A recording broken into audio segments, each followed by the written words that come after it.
it's bounded by the x-axis and that line. So this is all we're looking at. We're not going below the x-axis into that little triangle part. So drawing a vertical strip is what we're going to be using here to help us out. So if I draw a vertical strip here, the top part is the curve, the bottom part is the axis. What about right here?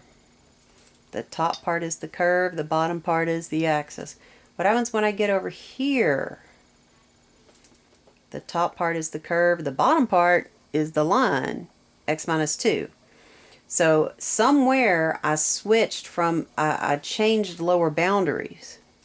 So that's going to be here at 2.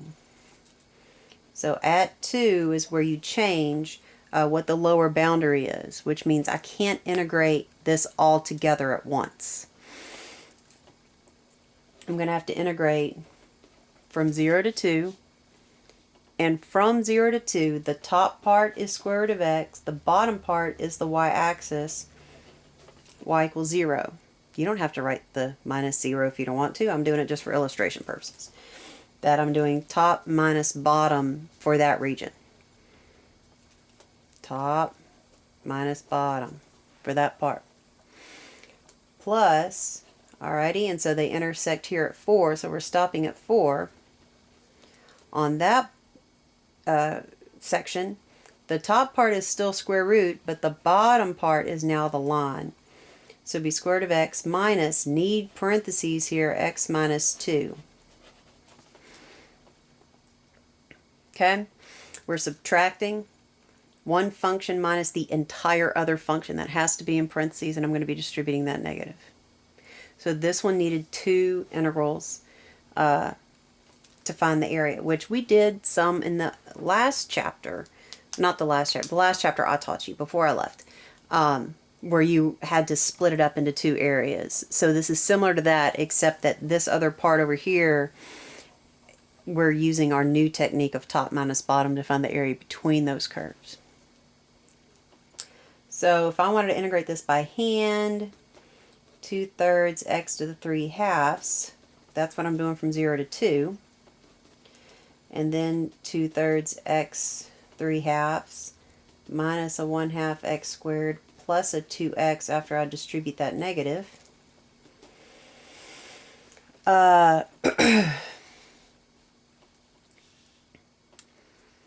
Here I'm going to plug in a 2, so I'm going to square root of 2, and then I'm going to cube it. So I'll have 2/3, whoops, 2/3 times a 2 squared root of 2. And then if I plug in a 0, I'm going to get a 0. Plug in a 4, I'm going to get 16/3 from this. Plugging in a 4 here, square root, and then cube it. That part's 2 times, 2, and then cube it, 8 times 2, 16. Minus 8 plus 8. So plugging in the 4.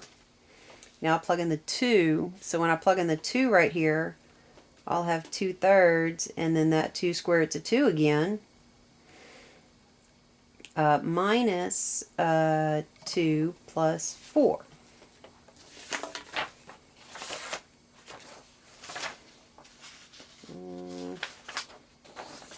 Alright, so now we just need to kind of combine like terms, stuff like that. So this part and this part are going to cancel out because they're both negative. So I'll have 16/3. Alright, a negative 8 and a positive 8, that goes away. And then this over here is going to be minus 2. Alright, well 2 is 6/3. So I get 10/3 there for an area. We integrated with respect to x, and we needed 2 separate integrals to do that. I can also do this integrating with respect to y. Let me get another piece of paper. So let me draw another graph. Maybe I'll draw it bigger this time.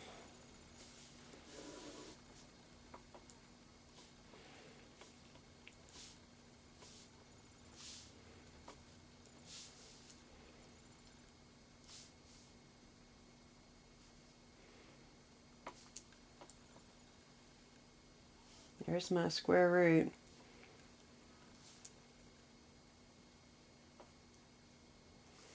And then here was the line. Now when we did put a vertical strip in there, the lower boundary changed.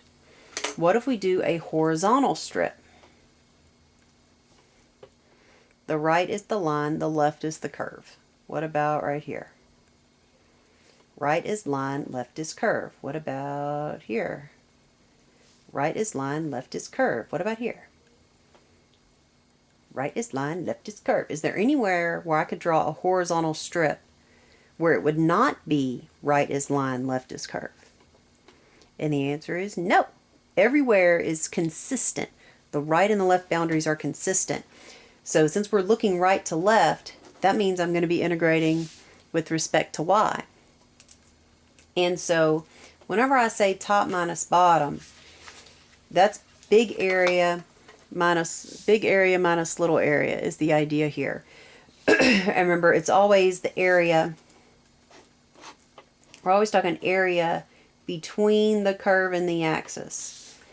So when I'm looking at this and I'm trying to think what's the big area, well, it's the area between the curve and the axis, but we're talking y-axis now. I'm talking area this way.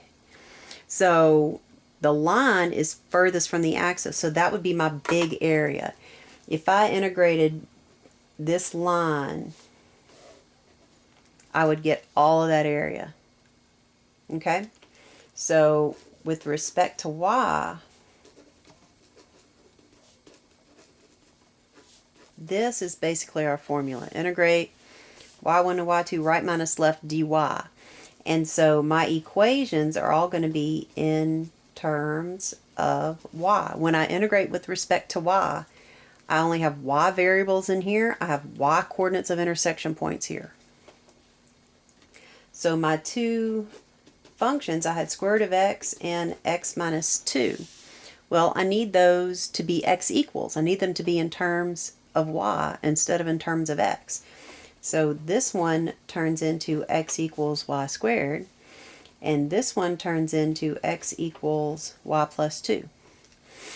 So then when I go to integrate, I'm going to integrate from 0 to 4 y coordinates from where the area started and where the area stopped. The right part is the line, the left part is the curve. That's how I would set that up. And because I really don't want to do the integration again, let's integrate this with the calculator. Can you see the calculator? Let's see. How well can you see what I'm typing on the calculator? Alright, Alright, I'm just going to type it in. Menu 4-2. I got my 0 at the bottom, my 4 at the top. And you could even type the y's. That's okay. Y plus 2 minus y squared. Just make sure that you put a y at the end for dy. Can you see that? I don't know if y'all can really see that. Alright, we'll hit enter. We get negative 5.333333.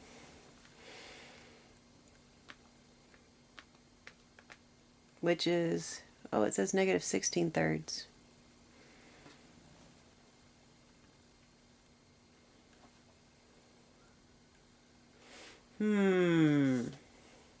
We're supposed to get 10/3. Oh, because we're integrating from 0 to 2. Hello? My graph threw me off. My y value is a 2 up there. So we start at 0 and we end at 2. I said use y values and then, sorry, I need graph paper. We're going to rate from 0 to 2, not from 0 to 4. Y's, use the y's. So I'll just integrate that again. So change it. Alright. Whoa, hey, that was pretty close up in your face, sorry. Alright, so now when we hit enter, 3.3333, and that is 10/3. So same answer as before, because we're finding the same area, just using a different technique to find that area. So you're going to have a choice. I can integrate with respect to x or respect to y, but sometimes one way is easier than the other. This way only needed one integral. Our other way, way we did it in edge, where did that paper go? Well, I had paper somewhere.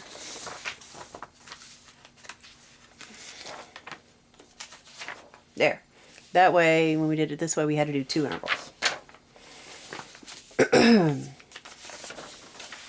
All right. So, dealing with curves that are not functions. Fun, fun, fun. All right. So, we want to find the area bounded by x equals 3y minus y squared and x plus y equals 3. Now, you can graph these on your Inspire. I don't really want to take the time to do that right this second, but if you want to play around with it some other time, when you go to your graph screen, I'll just kind of show you the basics here. When I go to my, oops, I got stuff graphed. Clear that out. All right, when I go to my graph screen and I hit menu, graph entry, edit, and then see number 2, equation, and then I get to pick line, parabola, whatever. And I have a line and a parabola in this situation. If it's not one of these choices, then you can't graph it on the calculator. But we can because we have a parabola and a line.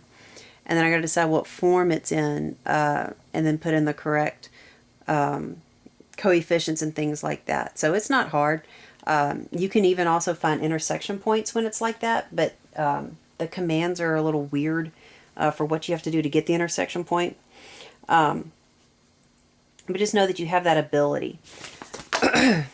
So to graph this, I'm going to make a T-chart, and my T-chart is going to be backwards from usual. Usually we plug in stuff for X and get stuff for Y, but this time we need to plug in stuff for Y and get stuff for X.